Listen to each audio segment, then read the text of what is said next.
পৃথিবীতে একজন মানুষই শুধু জানতেন যে তিনি পৃথিবীতে কতদিন বাঁচবেন, সেটা হচ্ছে সাইয়েদনা আদম আলাইহিস সালাম। ওনাকে বলে দেয়া হয়েছিল উমরুকা আলফু সানা, তুমি পৃথিবীতে বাঁচবে 1000 বছর। কয় বছর? সাইয়েদনা আদমের সামনে অনেকগুলো রুহু রাখা হলো। সাইয়েদনা আদম বললেন, এরা কারা? আল্লাহ বললেন, এরা হচ্ছে নাসালুক, তোমার বংশধর, পৃথিবীতে তোমার পর এরা পৃথিবীতে আসবে। সাইয়েদনা আদম বললেন, আল্লাহ ওই যে একটা রুহু দেখা যায়, এটার নাম কি? আল্লাহ বললেন, হাদা ইবনুকা দাউদ, এটা তোমার ছেলে দাউদ, সে দুনিয়াতে নবী হয়ে আসবে, তার ছেলে সুলাইমানও নবী হয়ে আসবে। সাইয়েদনা আদম বললেন, মাবুদ, আমার ছেলে দাউদের কত বছর হায়াত আপনি দিয়েছেন? আল্লাহ বললেন, 40 সানা, মাত্র 40 বছর, 4 ইয়ার্স।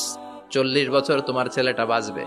ও আল্লাহ, আমি বাঁচবো কয় বছর? তুমি বাঁচবা 1000 বছর। সুবহানাল্লাহ। সাইয়েদনা আদম বললেন, মাবুদ, এত ফুটফুটে সুন্দর আমার ছেলে দাও।